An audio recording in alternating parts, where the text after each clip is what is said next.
To my lovely viewers, আশা করি সবাই অনেক ভালো আছেন। যারা এখন পর্যন্ত আমার চ্যানেলটিকে সাবস্ক্রাইব করেনি প্লিজ ঝটপট করে সাবস্ক্রাইব করে ফেলুন অ্যান্ড থামস আপ করে পাশেই থাকুন। আজকে আমি আপনাদের তৈরি করে দেখাবো দেশি চিকেন রোস্ট। এখানে আমি 4টি ম্যারিনেড নিয়েছি 1 বাটি পেঁয়াজ কুচি, সাথে আছে জাস্ট মরিচটা ইউজ করব, বাকি মশলা না। এখানে নিয়েছি শাহি গরম মশলা, টমেটো, বাদাম অ্যান্ড পেঁয়াজ একসাথে পেস্ট করে, একটু আদা রসুন দিয়ে আর সামান্য লবণ দিয়ে চিকেনটাকে ভেজে নেব।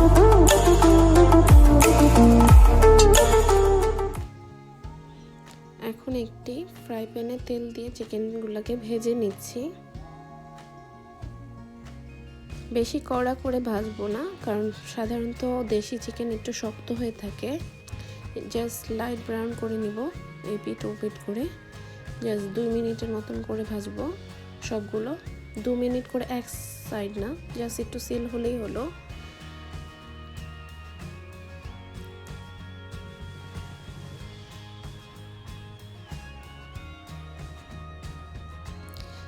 ভেজে আমি সেম তেলেই আমি পেঁয়াজগুলা ভেজে নিব চিকেন রোস্টের জন্য।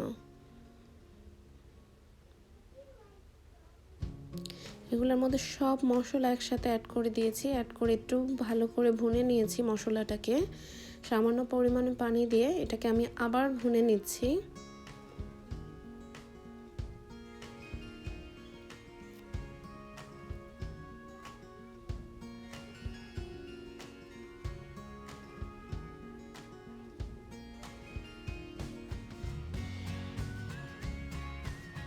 যত ভালো করে ভুনবো মশলাটা তত ভালো হবে রোস্টটা।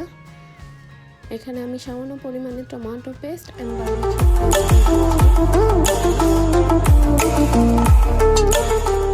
সরি আমি ভুল বলেছিলাম, সস দিয়ে দিচ্ছি।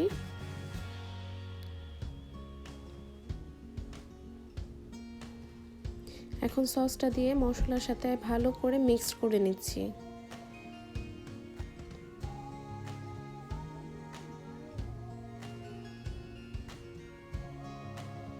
এখন চিকেনগুলো যেগুলো ভেজে নিয়েছিলাম হালকা করে, ওগুলা এখন ভালো করে মশলার সাথে মিক্স করে কষিয়ে নিব 7 থেকে 10 মিনিটের জন্য। কষিয়ে এটার মধ্যে পানি দিয়ে সিদ্ধ করে নিব ফর 25 মিনিটের জন্য। আবার চেক করে নিব, কারণ দেশি চিকেনটা হতে একটু সময় লাগে। ব্রয়লার চিকেন থেকে দেশি চিকেনটা একটু সিদ্ধ হতে টাইম লাগে। সো ফিরে এলাম 25 মিনিট পরে। এটাকে আরও ভালোভাবে নেড়ে চেড়ে দিচ্ছি।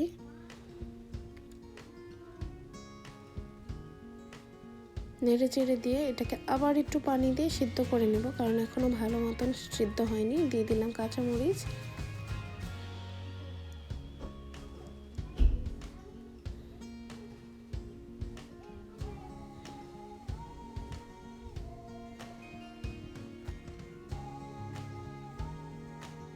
খুবই নাইস একটা অ্যারোমা আসছে রোস্টের থেকেই।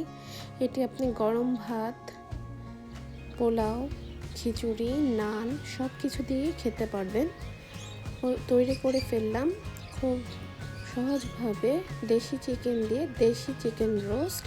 আশা করি আমার ভিডিওটা আপনাদের ভালো লেগেছে। Please subscribe my channel for more new videos.